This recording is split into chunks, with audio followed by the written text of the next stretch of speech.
Decimotercera sesión videograbada del Laboratorio de Medios y Humanidades. Nos estamos encaminando hacia el final de estas entregas videograbadas, el final de nuestro recorrido accidentado, contingente de un semestre que nos ha obligado a la improvisación y adquirir nuevos conocimientos para sortear lo que ahora se nos ofrece, aceptar al otro, a la otra en nuestras propias casas, como un espectro, un fantasma en la pantalla. Gracias por unirse.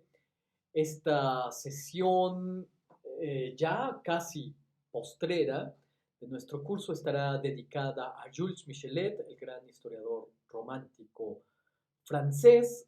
Vamos a desarrollar en esta ocasión algunos de sus tópicos, sobre todo lo que tiene que ver con el ámbito vocacional, pedagógico, sus consideraciones sobre la mujer y la revolución, para después, probablemente en otra videograbación, complementada con nuestros encuentros en vivo, hablar acerca del ámbito de qué es el romanticismo, cómo se relaciona con la historia, qué efectos produce en el estilo de la escritura y sobre todo lo que tiene que ver con una parte metodológica que nos va a llevar a hacer algunas reflexiones acerca de Troisen. En esta ocasión, como les digo, quiero que reflexionemos a nuestro personaje, a Jules Michelet, que es probablemente uno de los historiadores que más atractivo producen sobre los no especialistas. Porque para leer a Droysen se requiere de un ámbito de especialización bastante considerable. Quizás también arranque de la escuela historicista, pero Jules Michelet tiene un atractivo, un carisma que puede trascender las mismas fronteras disciplinares y abrir las puertas al convite, al banquete del conocimiento histórico. No son muchos los que producen esta apertura de puertas y esta invitación como la que produce Jules Michelet, extrapolándolo con una idea verdaderamente anacrónica. Diríamos que Jules Michelet tiene este atractivo del que difunde un conocimiento con una potencia debida a su extraordinaria pluma, a su extraordinario conocimiento y a la fuerza que producen ambos, que se vuelven una avalancha de escritura.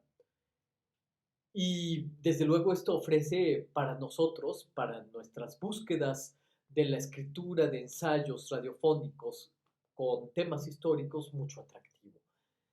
Jules Michelet fue un maestro y precisamente cuando hablamos de Jules Michelet, hablamos de alguien ciclópeo en su quehacer, es decir, que produjo muchísimas páginas, escribió muchos tratados. Ahí está su colosal historia de Francia, que son 23 tomos, que consumó en 36 años de trabajo.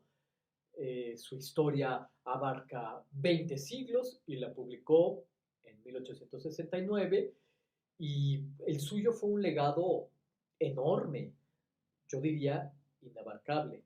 En el Colegio de Francia, en las bibliotecas principales donde está compendiada su obra entera, la obra de Jules Michelet abarca 69 tomos, bastante considerable. Si, por ejemplo, lo comparamos con la producción de alguien que haya escrito con una prisa inusitada, cuya producción también es desmesurada, y lo comparamos con Honoré de Balzac, además uno de sus contemporáneos, escritor, novelista. Honoré de Balzac escribe 17 grandes tomos que conforman su comedia humana, más otros que no aparecen compendiados en su comedia humana. Al final quedan 48 tomos, no 69. La cantidad de escritura y de trabajo, volcadura en el trabajo de Jules Michelet es desde luego digna de un cíclope.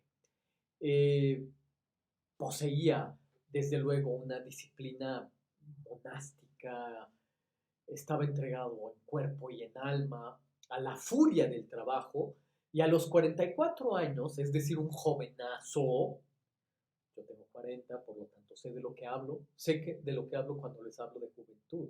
A los 44, Jules Michelet se tenía por un decrépito, se tenía ya por un anciano en las últimas y realizó trabajos históricos fundamentales para cualquiera, repito, no solamente interesado en la historia, sino para aquel que esté interesado por el ser, por el mundo. Ahí está, desde luego, La Bruja, El Pueblo, además del mencionado Historia de Francia, está El Estudiante, que publicó en 1854. En un momento voy a hablarles acerca de este libro, El Estudiante, el libro Las mujeres en la Revolución Francesa.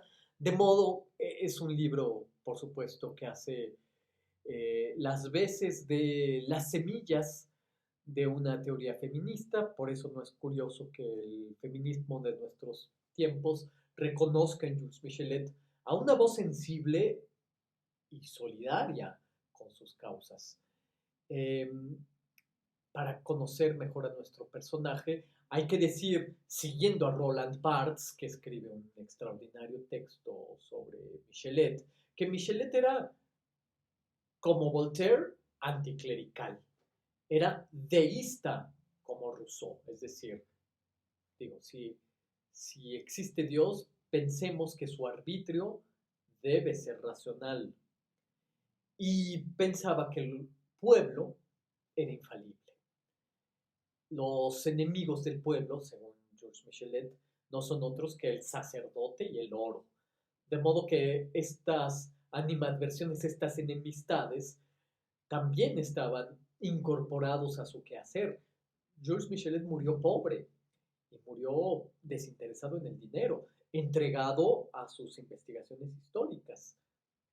Este libro con el que quiero empezar estas reflexiones, El Estudiante, se trata de la colección de las lecciones que el historiador impartió en el Colegio de Francia el año universitario de 1848, es decir, ese año de altísimo voltaje que dio párvula a revueltas y a barricadas, como nosotros podemos leer muy bien en este libro documentadísimo de Eric Hobsbawm, La Era de la Revolución, que hay que entender por la revolución las revoluciones. De modo que 1848 es el año de este curso universitario y es un curso que quedó interrumpido por las autoridades francesas.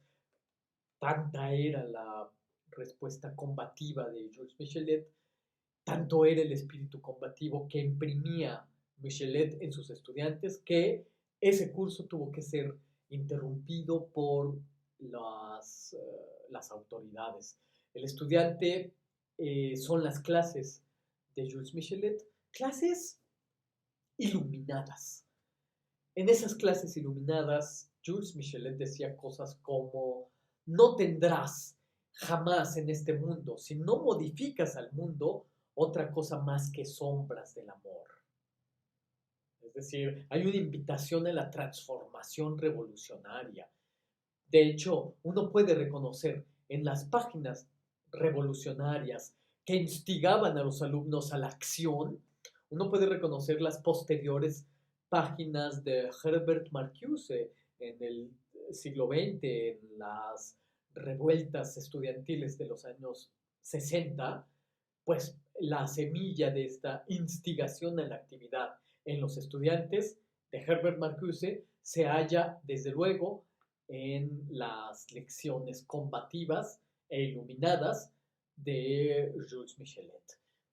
Jules Michelet pensaba, y lo expresa a sus alumnos en sus clases, hay que decirlo, clases que se escribían y estaban pensadas para ser leídas, como solía hacerse pues todavía hasta buena parte del siglo XX, los maestros escribían sus clases para que tuvieran un efecto mucho más cuidado. Es decir, los maestros se fiaban de la escritura de la clase, que después podían publicar. Ahí están las lecciones de estética de Hegel, tantas otras colecciones de lecciones que después se publican como un libro. Y los maestros lo hacían así para cuidarlos mejor los efectos de sus frases, el efecto de una palabra. Ahí desde luego estaban los guiones de los efectos que producía un silencio, alzar la voz. En suma, se trata de un guión para los profesores. Entonces, en estos guiones, Jules Michelet entiende la ciudad, París, hay que leer por ciudad en estas lecciones, entiende la ciudad como un organismo complejo, un organismo vivo con venas. Las calles son las venas por las que corre la prensa escrita. La prensa corre por estas venas a manera de sangre. La prensa escrita es la sangre de la ciudad. Y precisamente a través de esta prensa escrita, esta sangre que se propaga por las venas de la ciudad, pues se propagan las ideas, y las ideas se contagian como una enfermedad. La enfermedad más importante que corre a través de las venas, calles de la ciudad es la crítica. Se critica y la crítica crece a través de las venas y el complejo de la ciudad, y hay que decirlo, y esto es parte de sus lecciones, entre las ideas escritas que se propagan por las calles y el pueblo hay una oquedad. Sí, pueden correr las ideas, pero el pueblo las ve pasar, y para que las tome y las haga suya hace falta sortear un hueco, sortear la oquedad, tender un puente entre las ideas y el pueblo. ¿Quién es? ¿Quiénes son los que hacen la función del puente entre las ideas que corren por las calles y el pueblo? Es el estudiante. El estudiante es un alma bella, es un alma desinteresada que sirve de puente entre las ideas y el pueblo.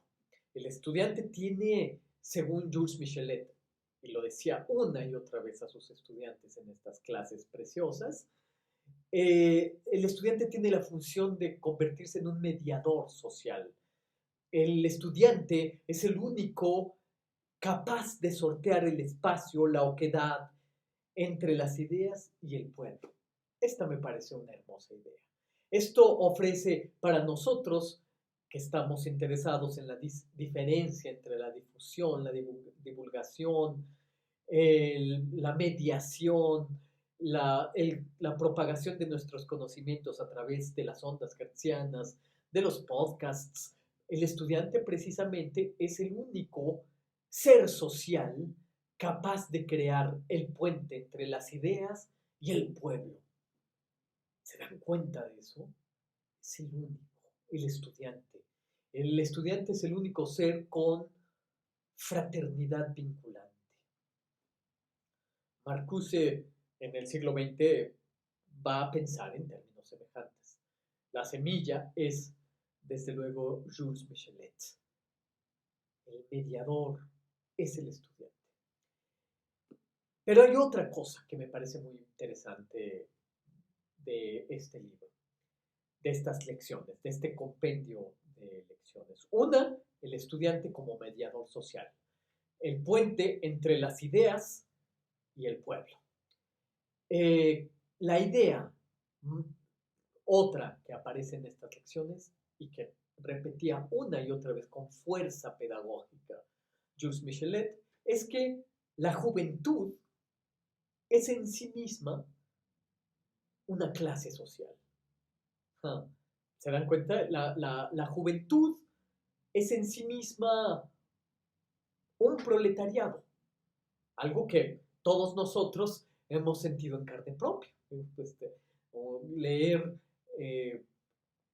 pasar las horas de lectura en la biblioteca central, porque uno no puede hacerse con el libro o ni siquiera tener dinero para las copias y tener que quedarse en la biblioteca es sentir en carne propia cómo la juventud es un proletariado en sí mismo.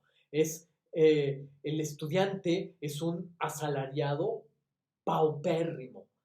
Es un asalariado paupérrimo de sus propios estudios. Por su condición de clase, el estudiante, dice Michelet, es un ser empático. Nada le resulta ajeno. El estudiante no ha emprendido aún la senda de la especialización que después lo va a hacer que perciba todo de manera escindida. Recuerden que la especialización trae consigo como consecuencia, desde luego, conocimiento específico, pero también trae esta visión esencialmente parcelada de la realidad, esta parcelación de los ámbitos de estudio que tanto se imprime a las investigaciones académicas, precisamente como en un ámbito de repartición laboral. Entonces, el estudiante aún no se ha especializado. Por su condición paupérrima, tiene una cualidad empática.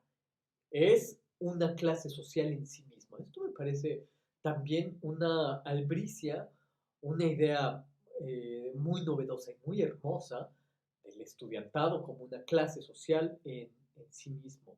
Dice Jules Michelet, cuando el estudiante estudia, dentro de poco, ya que haya depuesto los estudios, pues ya se verá concentrado, se verá limitado por la especialidad laboral, será médico, será abogado, será hombre de negocios, pero hoy, dice Georges Michelet, mientras es estudiante, el estudiante es un humano y le interesarán los demás seres humanos.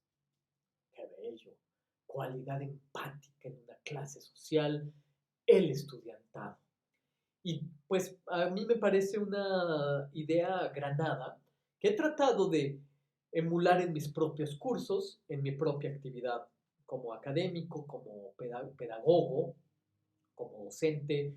Saber que el estudiante es el verdadero amigo, el verdadero, por su misma condición de establecer horizontes empáticos, vinculaciones, a aquel que no se ha disuelto, mejor dicho, no se ha concentrado en una actividad laboral que lo escinde de todo lo real, que lo escinde del ámbito real, pues el académico especialista se involucrará en un proyecto de investigación que le parcelará todo lo demás. El estudiante está interesado en el cine, en ver esto, en completar su educación con esto, aquello.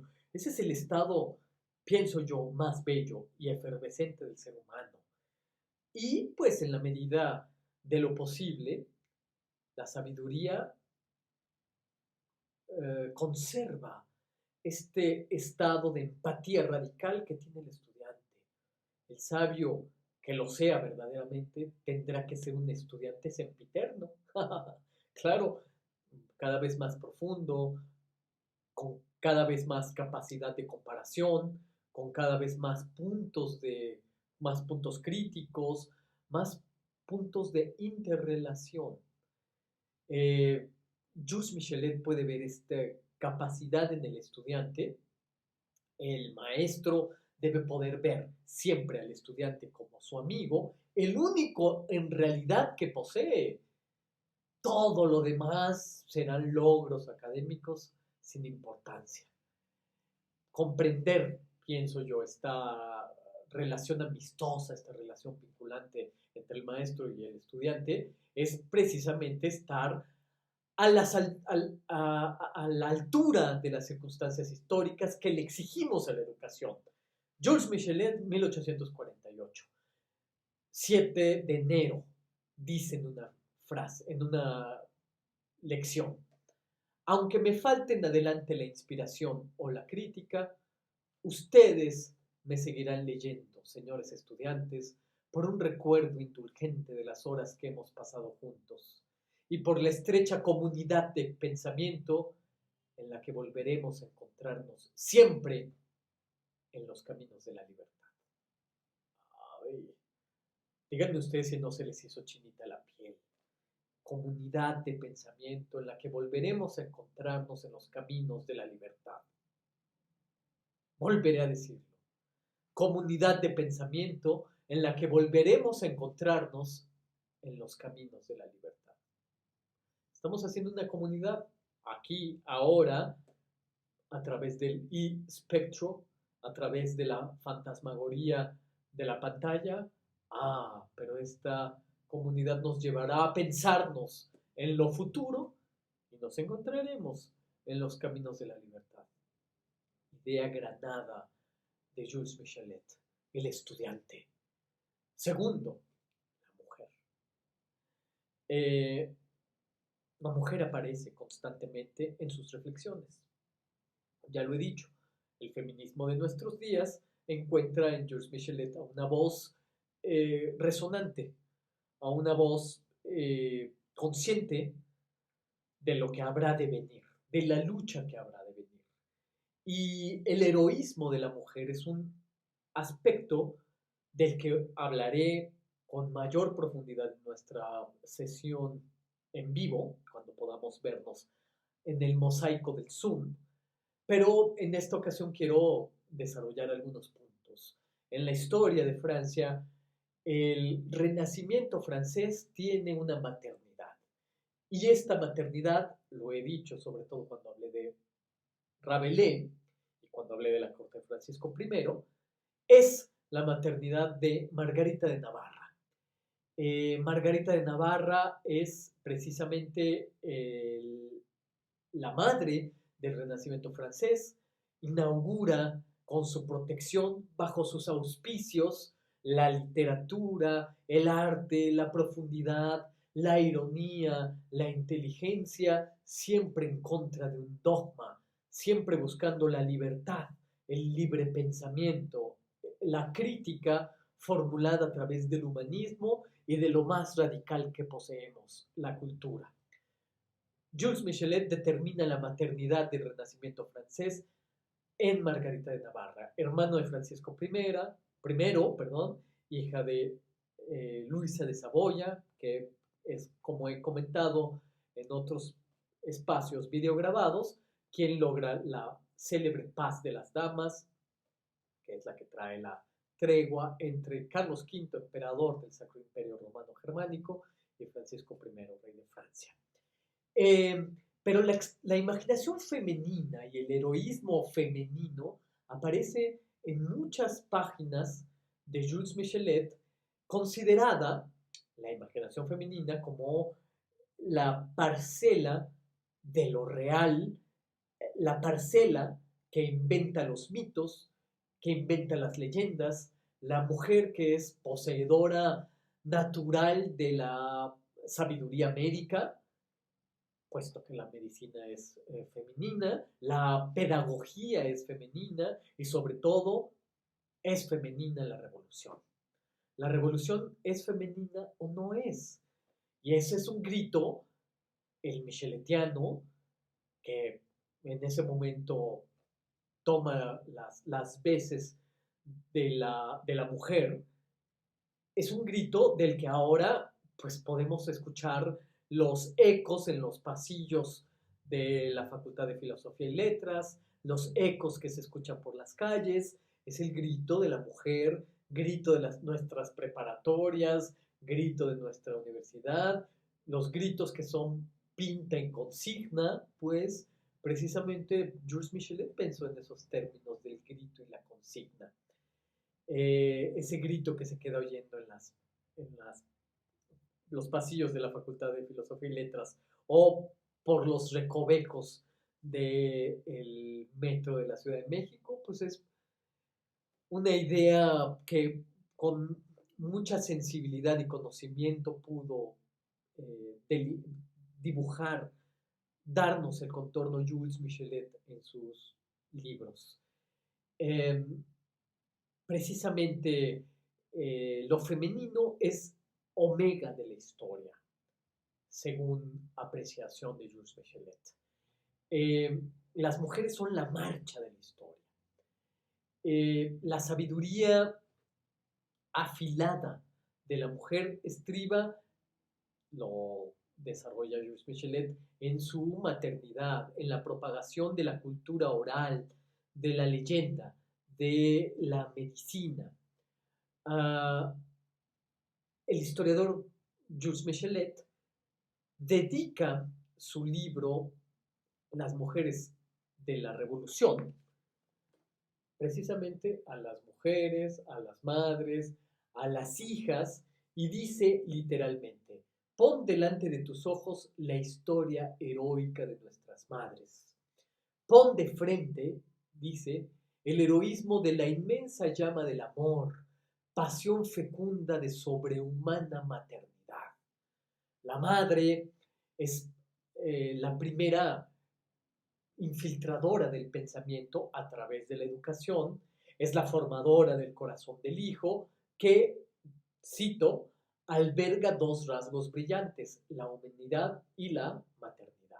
La exaltación y la viva emoción de las madres que desean amamantar y educar existía en las condiciones y las concepciones heroicas de Michelet y provienen del Emilio de Juan Jacobo Rousseau.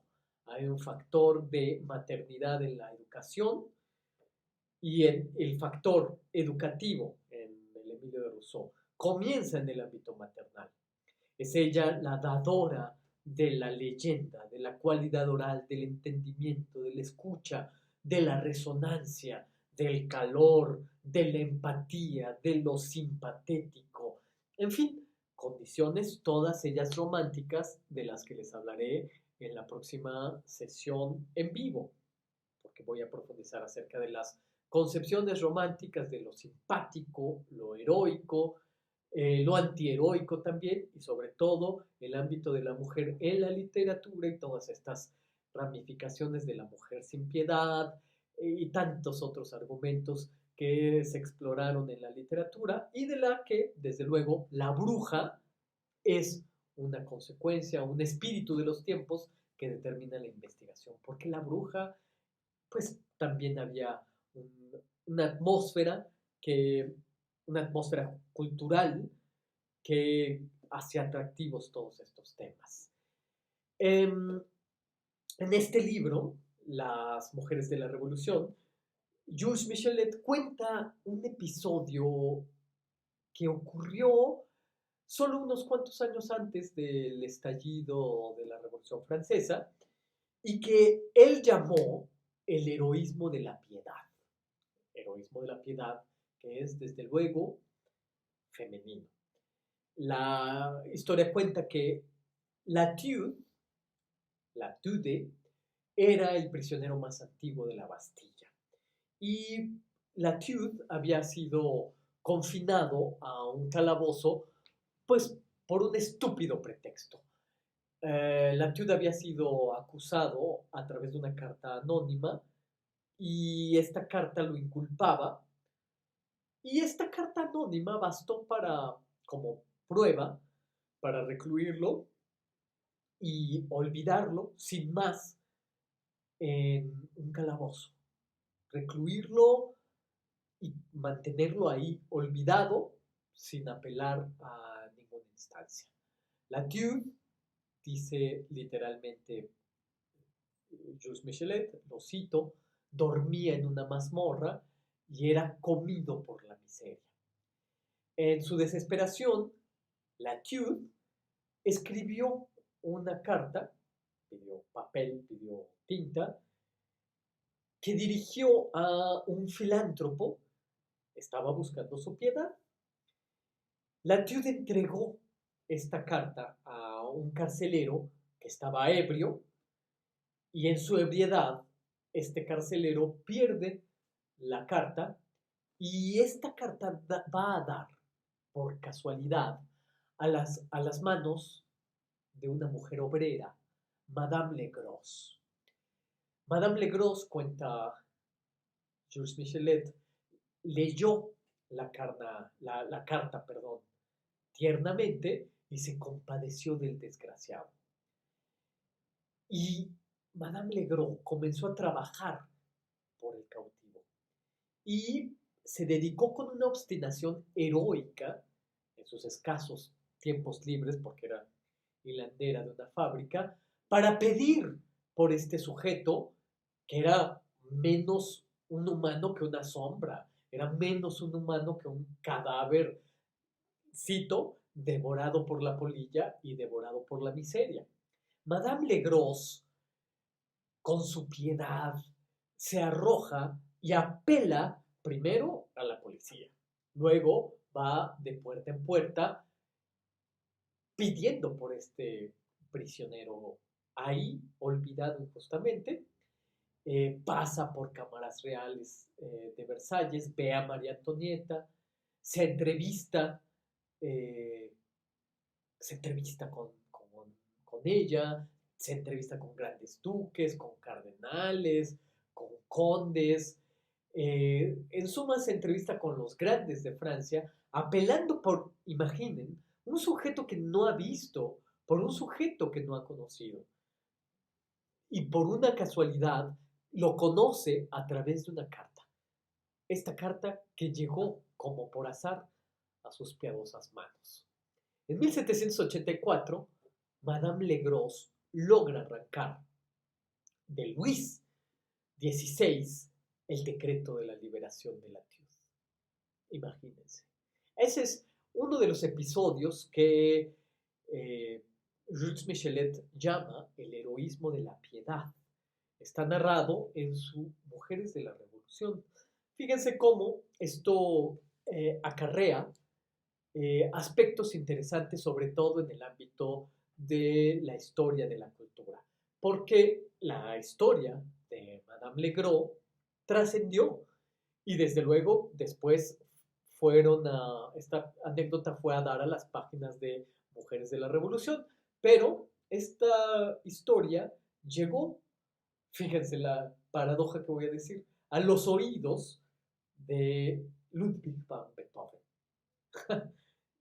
Es una paradoja y es un chiste de humor negro porque en ese momento ya Beethoven estaba comenzando a perder el oído. En ese momento todavía no era total, la pérdida llegará a ser total con el tiempo, pero en 1805 Beethoven escribió su única ópera, una ópera de título Fidelio, que es precisamente un canto heroico y un manifiesto de libertad. Y la trama está inspirada directamente por estas andanzas, este heroísmo de la piedad de Madame Legros.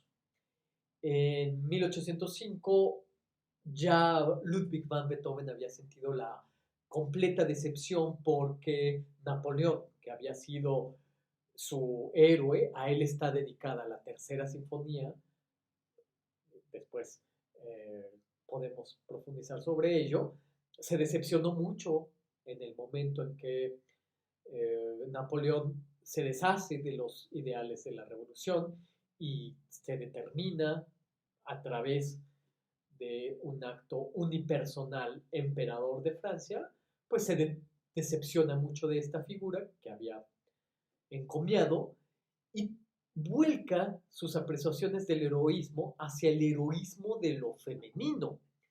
Fíjense cómo esto obedece también a una atmósfera de la que después participará completamente entregado de cuerpo y alma Jules Michelet. Entonces en 1805 escribe su única ópera, Fidelio, que precisamente, fíjense lo que la trama ocurre dentro de los muros de una prisión de Sevilla. La protagonista de la ópera es Leonora, que disfrazada, travestida de Fidelio, se hace contratar como celadora de una prisión y se traviste para contratarse como celadora porque está buscando averiguar si su esposo, que es Florestan, sigue con vida y si lo está, rescatarlo. Florestan es un preso político y Fidelio Leonora busca a su esposo en cada celda, pero Florestan no está por ningún sitio. Como celadora, Leonora trata de manera muy humanitaria a todos los presos. sean quienes fueran, hubieran cometido un crimen o no, cualesquiera hubieran sido sus crímenes, que se les imputara, él siempre, él, Fidelio y Leonora, demostraban un enorme humanitarismo y una enorme piedad. Hay un momento muy hermoso de la ópera Fidelio en el que hay una tarde de hermoso sol, la luz entra en cascada por un tragaluz de la prisión y Fidelio Leonora abre todas y cada una de las celdas para que los presos pudieran gozar de la luz de la tarde. Es uno de los momentos más hermosos de la historia de la ópera. Es un momento coral, el coro de reclusos bajo una luz armónica que atraviesa la oscuridad de la prisión. Empiezan los actores del coro, que son los prisioneros, empiezan a caminar a tientas, enseguecidos y conmovidos por la luz del sol. Extienden sus manos, pueden ver la luz con sus manos y entonan un canto bellísimo. Que si les interesa la música y sobre todo los temas relacionados con la revolución o lo que se desprende de pues, las injusticias previas a la revolución del antiguo régimen, como es el abuso que se cometió en contra del prisionero Latude, que fue ayudado por Madame Legros, y aquí la misma historia, pero llevada a Sevilla, Florestan siendo liberado por la piedad de Fidelio Leonora, pues podrán encontrar un tesoro de música, de profundidad, de extensión de miras y de sensibilidad humana. Eh, Hay un episodio que a mí me gusta mucho, que es que durante la Revolución Mexicana, los zapatistas tomaron el Palacio Negro de Lecumberri y dejaron escapar a todos los presos. Yo imagino a los presos liberados por los zapatistas durante la Revolución Mexicana, algo así, cantando a coro una tonada parecida a los del coro de la ópera de Fidelio de Ludwig van Beethoven. Entonces, para que se den una idea de cómo estas historias, pues, circulaban, obedecían también a una transmisión oral, y Michelet, que no era indiferente al proceso del pueblo, se hacía eco con estas historias a las que se arrojó en una investigación continuada, profunda, sistemática, que aparece en sus libros. Por último, comentar muy rápidamente que a pesar de que en la próxima sesión voy a hablarles acerca del romanticismo, en términos generales, voy a hablarles del romanticismo alemán, pero también voy a hablarles del romanticismo francés, que es sustancialmente distinto del alemán, y Jules Michelet es un francés, pues tendré que hablarles de algunos antecedentes y de las sustanciales diferencias entre uno y otro romanticismo. Para, si quieren adentrarse a las diferencias entre los dos romanticismos, el alemán y el francés, yo les recomiendo las páginas del historiador social Arnold Hauser, que tiene en el tomo segundo de su Historia Social de la Literatura y el Arte algunas páginas dedicadas a la diferencia entre los dos romanticismos. Son sustancialmente distintos y de eso hablaré.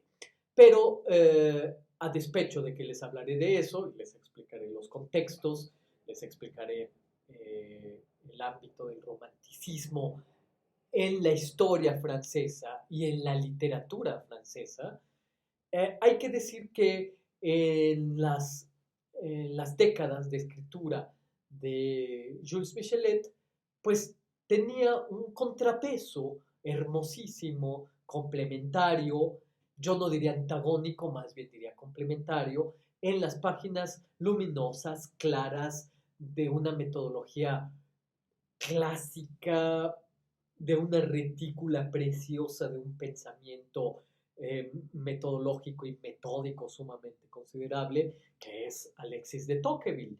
Y precisamente este complemento hace que el conocimiento histórico sea mucho más profundo y siempre que hablemos de Jules Michelet podamos contrastarlo con los logros intelectuales de Alexis de Tocqueville, que es como contraponer en el ámbito de la historia de la pintura las glorias de Eugène Delacroix, romántico, con las glorias de un neoclásico como Ingres, Jean-Auguste Dominique Ingres, que son no antagónicos, insisto, sino complementarios en la sensibilidad de la época.